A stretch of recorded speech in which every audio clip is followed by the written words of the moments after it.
السلام عليكم ورحمة الله وبركاته. أعزائي المشاهدين، أهلا وسهلا بكم في حلقة جديدة، وبسم الله والصلاة والسلام على رسول الله. صباح الفل، صباح الورد، صباح الياسمين على كل متابعين قناة درويش أفندي في كل مكان. أهلا وسهلا بكم. معانا فيديو عايزين نتكلم فيه في مداخلة بين صالح جمعة امبارح مع إبراهيم فايق، اتكلم فيه عن تعامل الزمالك مع اخوه عبد الله جمعه وخروج عبد الله جمعه من الزمالك، وفرق التعامل بين الاهلي وخروج صالح جمعه، وفرق التعامل بين عبد الله جمعه وخروجه من الزمالك. نشوف الفيديو مع بعض ونرجع نعلق ونرجع لحضراتكم من تاني. اروح لجزئيه تانية اذا اذنت لي، وانا عايز اسالك على عبد الله جمعه. هو ايه اللي حصل؟ يعني احنا نمنا صحينا لقينا عبد الله جمعه مش موجود في الزمالك، موجود في بلديه المحله. ايه اللي حصل في القصه ديت؟ مشي ازاي ومشي ليه عندك بص يا تفاصيل كابتن، اكيد. اقول لحضرتك على حاجه. عبد الله جمعه، شوف، عبد الله جمعه بقاله 7 سنين في نادي الزمالك. دخل بادب واحترام، وراجل اخلص وافنى في نادي الزمالك على مدار 7 سنوات. توج بكل حاجه كابتن ابراهيم. راجل كسب دوري وكسب كاس، كسب سوبر والكونفدراليه ده البيك بتاعه كونفدراليه مع جروس كسر الدنيا. الراجل عايز اقول لحضرتك على حاجه. الراجل كاد ان هو عدى ال 95% من المشاركات في جميع البطولات اللي توج بيها مع الزمالك. ممكن يا كابتن يكون خد بطولات اكتر من ناس موجوده في مجلس الاداره. تمام. خلينا نبقى متفقين يا كابتن ان خروج لعيب زي عبد الله جمعه وهو راجل كابتن من كباتن نادي الزمالك بالشكل ده قبل قفل باب القيد ب 48 ساعه هو شيء مهين جدا. هو ما تبلغش كابتن.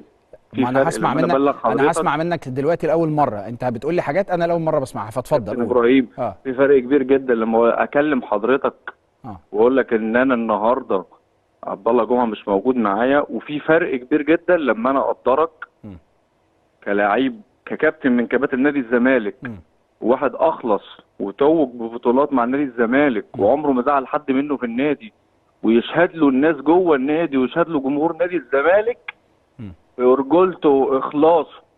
محدش يقدر ينكرها ومحدش يقدر ينكر الواقع. كابتن ابراهيم، وحضرتك عارف الكلام ده. عارف. تمام. لما النهارده انا اشيله تمام وافسخ العقد من طرف واحد واطلع اتكلم واقول ان تم فسخ العقد بالتراضي ما بين نادي الزمالك وما بين عبد الله جمعه كابتن، وده ما حصلش، يبقى في حاجه غلط. ده ما حصلش اصلا، يعني ده ما حصلش. عبد الله جمعه لم يوقع على اي استماره او اي ورقه مع اي حد في مجلس اداره النادي الزمالك برئاسه الاستاذ حسين لبيب اطلاقا يا كابتن. امال ايه اللي حصل؟ يعني فجاه مره واحده كده خرج من القايمه؟ لا هو وما فيش وما اتعملش فسخ بالقايمه، والناس سقطته من القايمه وقبل القيد يا كابتن ب 48 ساعه. يعني خد بالك يا كابتن، 48 ساعه. يعني انا فاهم الموقف. انه يبقى صعب. والشتاء اصعب بكتير طبعا، لانه مش كل الناس بتبقى بتجيب في الشتاء. مش كل الناس عايزه، مش كل الناس. في ناس بتبقى مقفله القوائم بتاعتها، في ناس مش محتاجه باك ليفت. عايز تقول اتاخد على اخوانا. اتاخد على اخوانا يا كابتن، وهو ما يستاهلش كده. يعني فاهمنا يا كابتن. الراجل يعني ما قصرش مع نادي الزمالك. اقول لحضرتك على حاجه يا كابتن. اتفضل. مين جدد لعبد الله في نادي الزمالك؟ مين؟ الاستاذ حسين لبيب في فتره تولي اللي هي كانت مؤقته. لما تم تعيينه من كابتن حسين لبيب هو اللي كان جدد له. هو اللي جدد له. ماشي. تمام. ماشي. عبد الله جمعه حصل على شيكات من توقيع الاستاذ حسين لبيب. الراجل يا كابتن ابراهيم ما فكرش لثانيه ان هو يقول لي لا انا هرفع قضيه بالشيكات دي. عبد الله ما فكرش لثانيه. يعني عبد الله، لا ثانيه واحده، عبد الله معاه شيكات قديمه تقصد؟ الاستاذ حسين لبيب اللي جدد له واداله شيكات مقدم تعاقد ما اتصرفتش لحد دلوقتي يا كابتن ابراهيم. ايه المفاجآت دي كلها لحد اللحظه دي؟ موجودين ما صرفهاش عبد الله حسين لبيب، وما صرفهاش. طب ليه ما صرفهاش؟ وتم الضغط على عبد الله جمعه من قبل المحامي بتاعه ومن قبل ناس ثانيه، والكلام ده كله الفتره الاخيره دي ان هو يقدم الشيكات وياخد عليها رفض من البنك ويبقى يتم عمل محضر والكلام ده كله. لكن في الاول والاخر هيبقى هو قراره هو كابتن.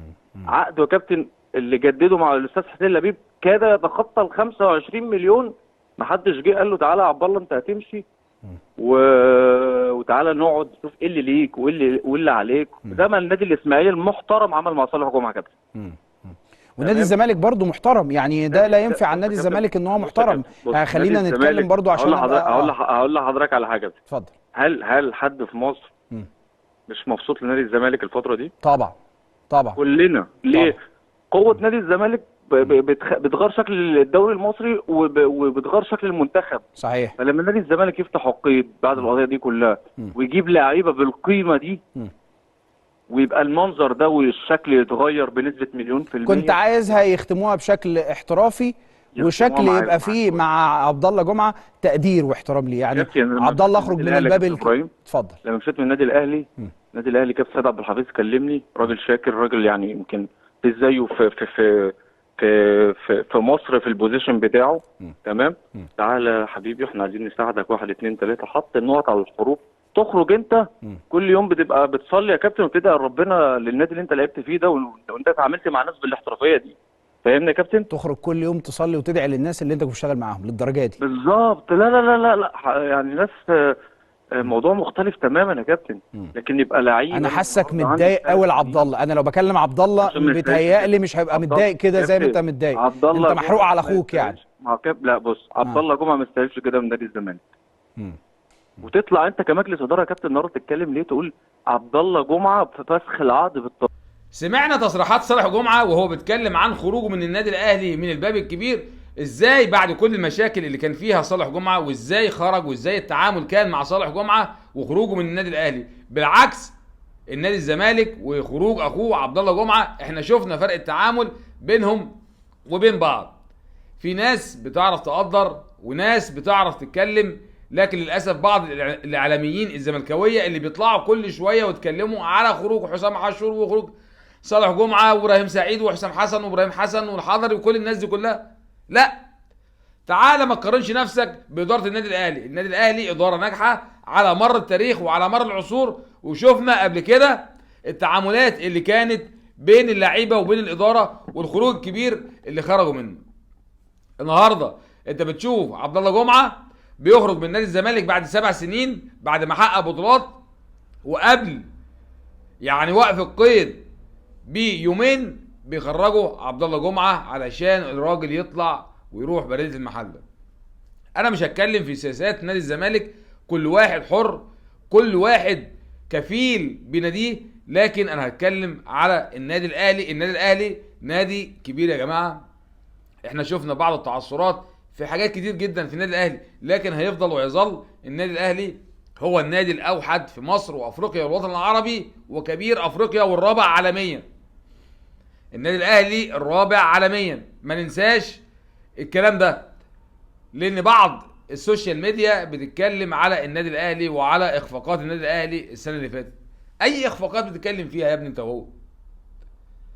نادي حصل على 5 بطولات، عادي لما يخسر السوبر الافريقي مفيش مشكله، يخسر البطوله المستحدثه الافريقيه مفيش مشكله، في ايه؟ ويطلع مدحت شلبي عمال بيتكلم ليل ونهار. مدحت شلبي برضه شلبوكه بتاع الدرابوكه بتاع الكوتونيل ده ولا اسمه ايه، بتاع الفانيلات، اللي عمال يتكلم ليل ونهار على مؤجلات النادي الاهلي ليل ونهار. وانا مش فاهم، النادي الاهلي عامل لك غل وحقد في دماغك، او في سكريبت معين انت بتتكلم فيه وبتحكي فيه وبتتكلم على مؤجلات. النادي الاهلي اكتر نادي في مصر لعب من شهر 10 لحد النهارده اكتر ماتشات. النادي الاهلي لعب 22 مباراه، باقي فرق الدوري المصري 11 مباراه. النادي الاهلي طلع من السوبر، راح البطوله المستحدثه، على كاس العالم، على كاس مصر، على الدوري. ايه يا جماعه؟ ايه يا جماعه في ايه؟ تتكلم على التاجيلات لبيراميدز، اتكلم على بيراميدز واتكلم على الزمالك. عندك الزمالك انت قعدت اكتر من تلتين ساعه بتتكلم على النادي الاهلي وعلى المؤجلات وعلى ان عامر حسين بيجامل في النادي الاهلي وعامر حسين معرفش ايه. يا عم اهدى يا عم، يا عم افهم اللوائح والقوانين صح واتكلم فيها. انت بتتكلم في لوائح وقوانين دلوقتي. انت عايز تطلع النادي الاهلي، يعني عندك مباراه شاب بلوزداد وترجع تاني عندك مباراه الدوري وعندك لسه في مباراه في الكاس مؤجله هتتلعب يوم 8 اللي هو النهائي بين الاهلي والزمالك اللي موجود في السعوديه ان شاء الله. بتمنى التوفيق ان شاء الله للنادي الاهلي. احنا شفنا تركي الشيخ طلع مع عمرو اديب. حلوه المداخله دي على فكره. لما طلع معاه بيقول له عمرو اديب، بيقول له انا نفسي الزمالك يكسب، فالمستشار تركي الشيخ يقول له وانا نفسي الاهلي يكسب.